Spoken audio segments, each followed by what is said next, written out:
This is NBC Nightly News with Brian Williams.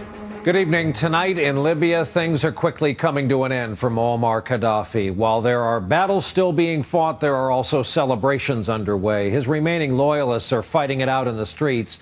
Pockets of resistance, really, as his 40-year-plus rule comes to an end. This was Tripoli today. These rebels streaming into the city have cobbled this revolution, really a full-scale war, out of homemade weapons at first, and now with help, they are an overwhelming force. This means more change in that part of the world, and this is a changing situation still tonight. Our team is in place tonight, and we begin our coverage with our chief foreign correspondent, Richard Engel, who was among the first to report from Tripoli last night, having come into town with the rebels. And Richard, as we understand it, Gaddafi's two sons in custody, and yet we still don't have a real good idea where Gaddafi is at this hour, correct?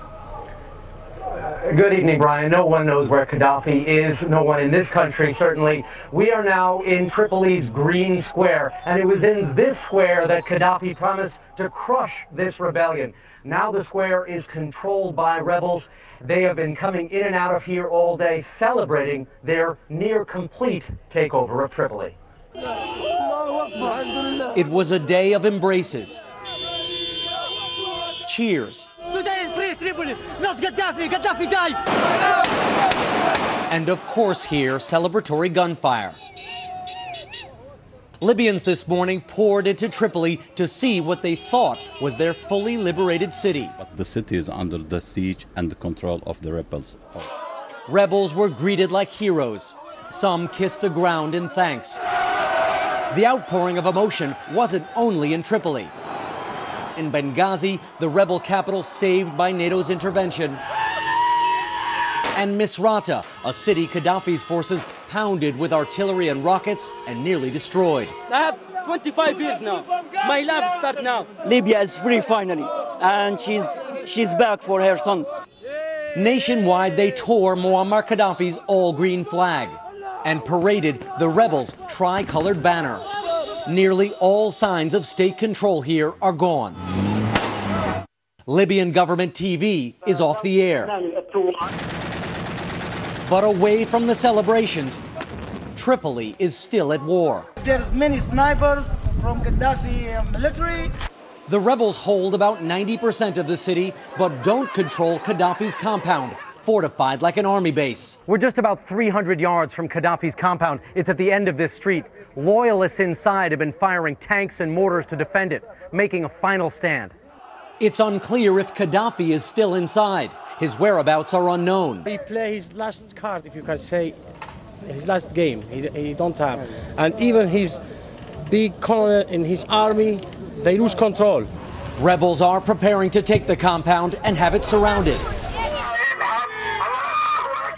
A day that began with such joy ended with the realization these rebels still have fighting to do. And Brian, the rebels here have already changed the name of this square from Green Square to Martyrs Square. Brian? Richard, Gaddafi has said, actually rather recently, that if it comes to it, he would die in Libya as a martyr. Is there any reason not to take him at his word?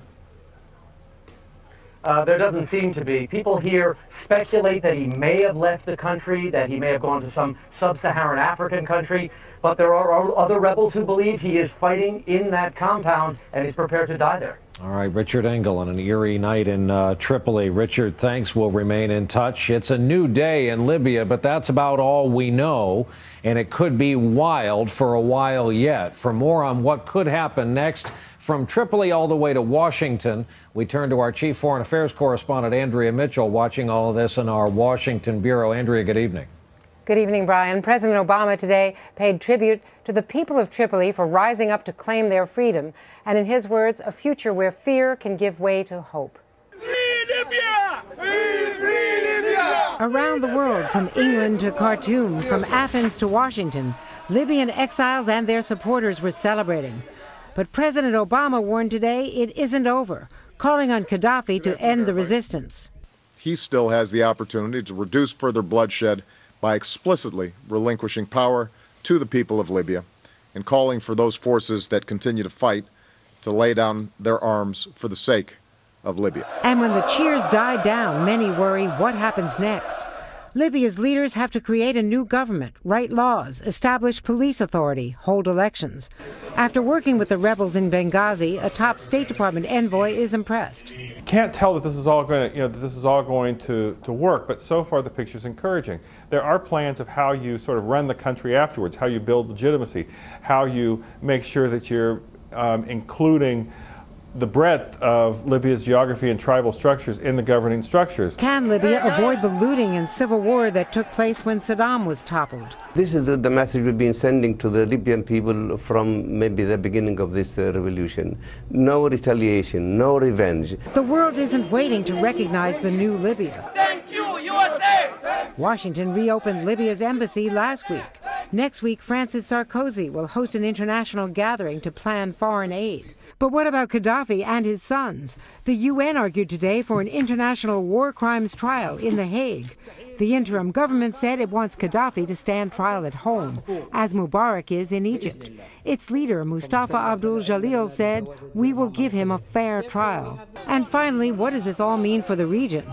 Some believe it could breathe new life into protests elsewhere, even in Syria. Others warn even successful revolutions can breed chaos. Most recently, new violence between Egypt and Israel.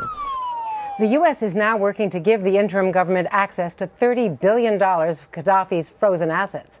If the new leaders can impose order on chaos, experts expect another benefit: lower world oil prices as Libyan oil production comes back online. Brian? All right, Andrea Mitchell in our D.C. newsroom, thanks. Our Pentagon correspondent Jim Miklaszewski broke this news last week on this broadcast that Gaddafi's time in power was coming to an end. One of the big questions at the Pentagon and elsewhere tonight, what about this big NATO operation that the U.S. has been a part of? Does it end? Jim's with us from the Pentagon tonight. Good evening, Jim. Good evening, Brian. U.S. officials tell us that as long as Muammar Gaddafi and parts of his military remain on the loose, the U.S. and NATO airstrikes will continue to hammer Libyan military positions. And Gaddafi himself would be a target. U.S. officials are convinced that he's still holed up inside Libya, probably at or near his compound inside Tripoli. But a bigger concern is Gaddafi's stockpile of 20,000 shoulder-fired anti-aircraft missiles that are capable of shooting down commercial airliners. Stockpiles have been looted, and U.S. officials fear that many of those missiles have been smuggled out of the country, perhaps into the hands of terrorists, Brian. An ominous note before the celebrations get out of hand. Jim Miklaszewski from the Pentagon, thanks. When Gaddafi first came to power, Nixon was in the White House, and he's been regarded as an irritant, a murderer, and a terrorist by a series of U.S. presidents over the last 42 years. NBC's Jim Maseda tonight has more on Gaddafi's decades of rule. Tonight, Muammar Gaddafi, the self-proclaimed brother leader, is a hunted fugitive. For the U.S. and its allies, it marks the end of a 4-decade saga. By the 1980s, crushing all opposition at home, Gaddafi went global, with terror attacks, the U.S. his prime target. In 1986, the bombing of a Berlin nightclub allegedly ordered by Gaddafi killed 2 U.S. Marines and triggered a deadly response. Air raids on Libya, including Gaddafi's own compound. President Ronald Reagan had had enough. Well, we know that this mad dog of the Middle East has a goal of a world revolution, but there's no question but that he has singled us out more and more for attack. The 1988 bombing of Pan Am Flight 103 over Lockerbie, Scotland, killed almost 300.